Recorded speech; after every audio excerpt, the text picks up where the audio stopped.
What's up, everyone? I'm going to show you guys how to put a clutch in a 2010 Audi A5 Quattro manual, obviously.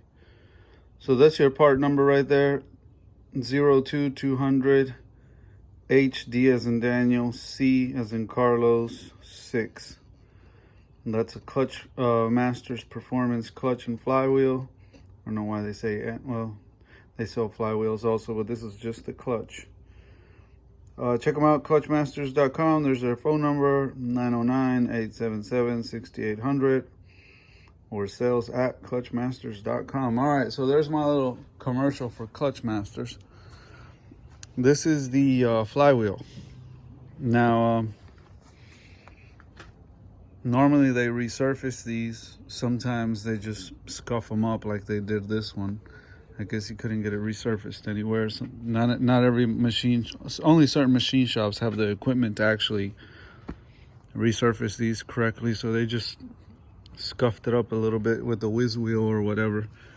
And that's how he brought it back to me. So that's how I'm installing it.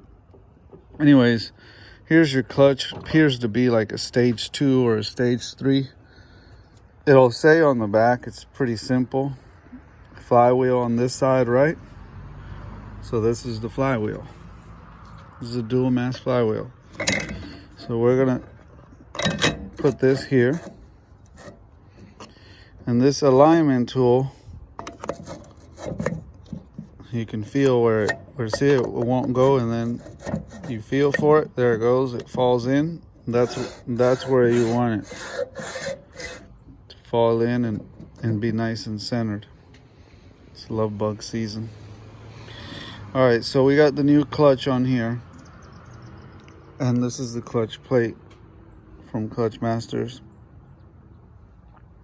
I can't recall if it's a stage 2 or a stage 3, but that's not what's important here. What's important here is getting this installed and out of my garage. All right, so we're gonna try to one-hand install this. Bear with me.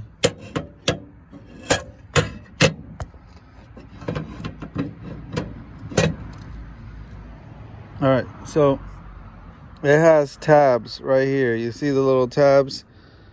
There you go, sticking up right there. And that's not the tab. It's the little ones. It's those little ones, and then your bolt holes are gonna go there. There's 1, 2, 3, 4, 5, 6, and then you got your tabs, right?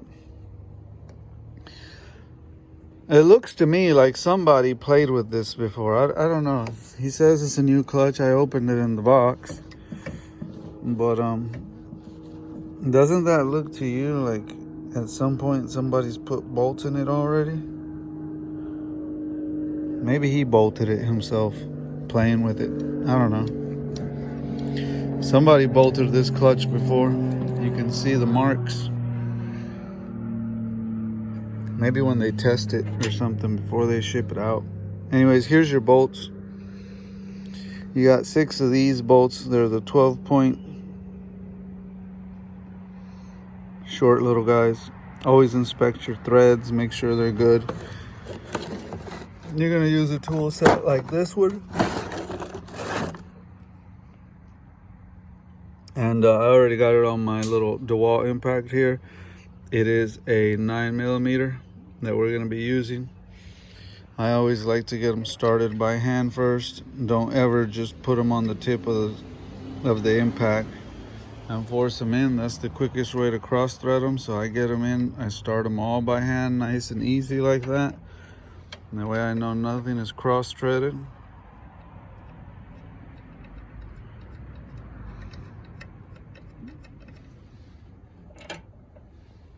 I normally Loctite these two. If you have some, you can use it. My Loctite spilled inside of my drawer and I need to go buy some more. Somebody didn't put the lid on right last time they used it. And it is Wuhan, China virus right now.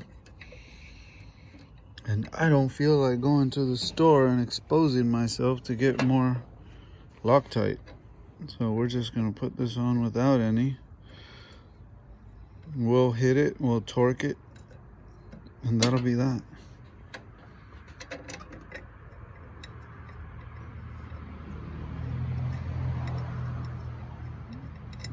Get them all started.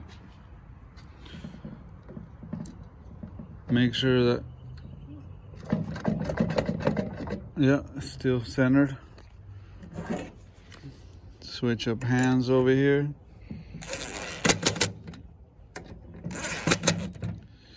Go nice and soft at first.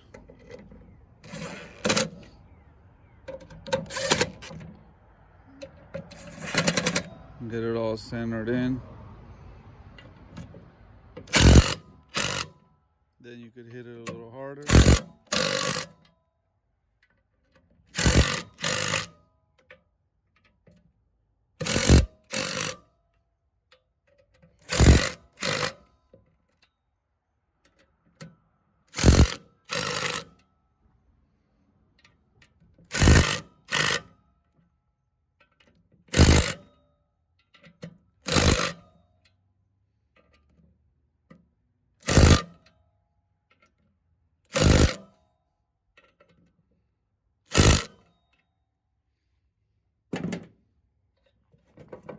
Should be able to pull the alignment tool out if you want now. Always inspect that it's still nice and flush and centered inside of the hole all the way down. Alignment tool should easily go back in. I keep a rag because it's a white clutch, right? Nobody wants fingerprints on a white clutch. It's not really visible. This installs towards the back, and when it goes in you won't see it. But I'm weirdo like that, so I'm gonna make sure it gets installed with no fingerprints on it. Anyway, so there's your clutch.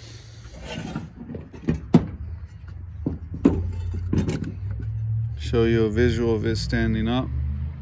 That's what you'll see sticking out of the back of the transmission. That'll sit inside of the pumpkin. Now I'm gonna go and I'm gonna torque these with a torque stick. I can't do that holding the camera, so y'all are asked out if you think you get to watch that. Just make sure you torque them, because you don't want to dick around and just trust the impact gun. So I hit it about the same strength all the way around you guys watched with the impact gun, and then I'm going to go around and confirm the torque on all those. I didn't look it up before I went online, but that's what I'm about to do as soon as I'm done with the video. Look it up. Look up the torque. Anyways, here's your two flex plates, so to say. You want to call them that. More like flywheels. So this is the old clutch. Stock clutch.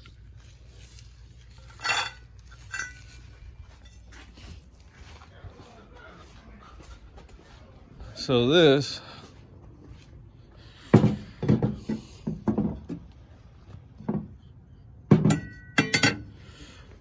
will come and bolt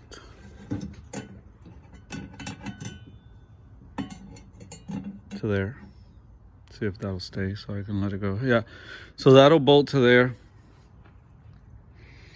And this inputs into the back of the engine, obviously. And that's about it.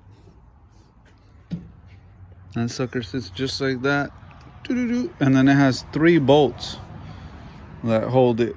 1, 2, 3. 1, 2, 3. Right there. That'll hold that in place. Now that's the one that was original to the engine. This is the one that came with the new engine that we're gonna buy. That's why it has the junkyard markings on it.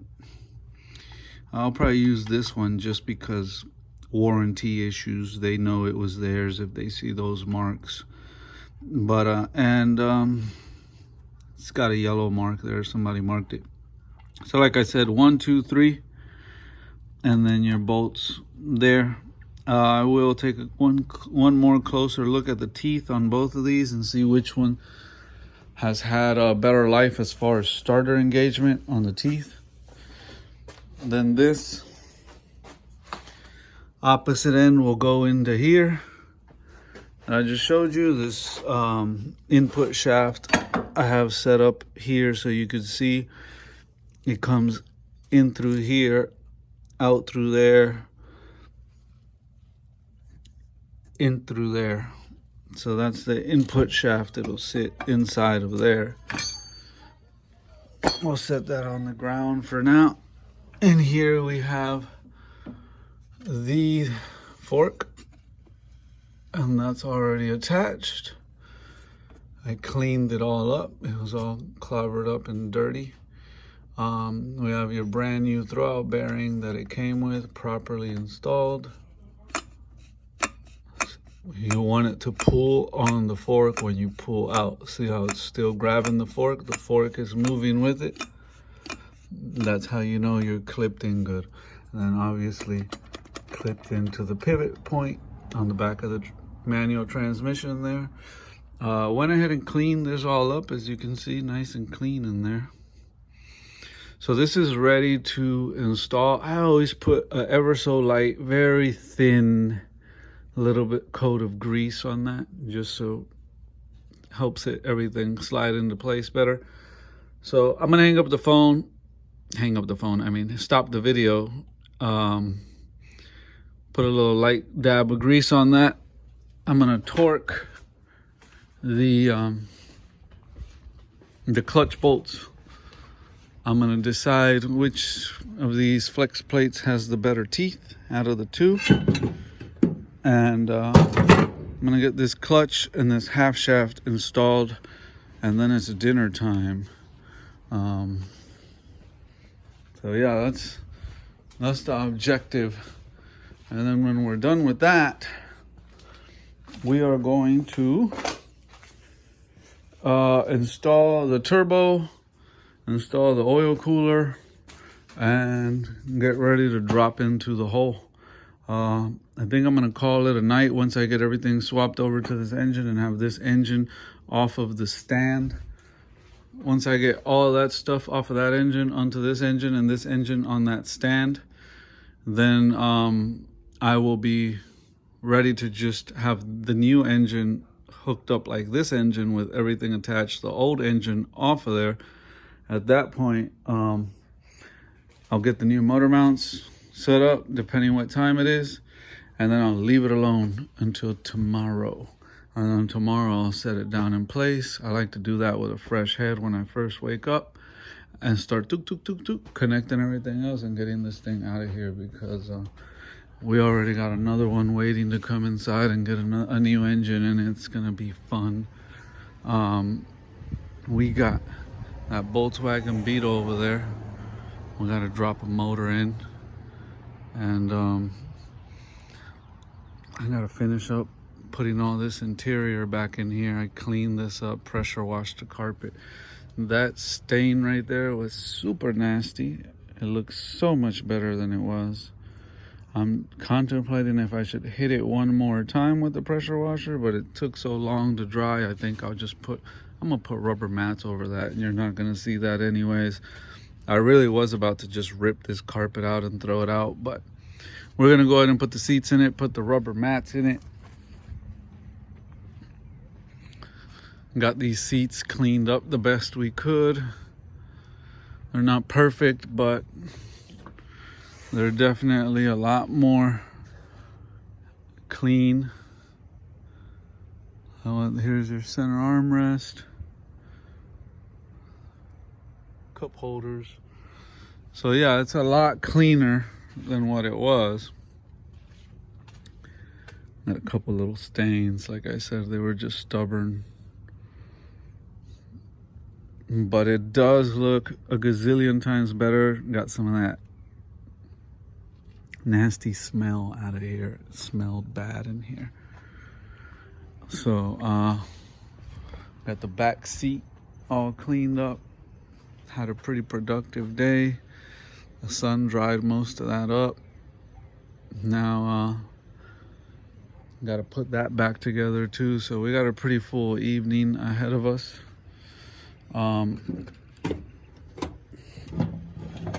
lay this down flat so I can torque it. Anyways, thanks for watching, y'all. Catch you on another video. Keep making these things as we finish up this project. Been busy, but we'll get it done. Anyways, to the next video. Peace out.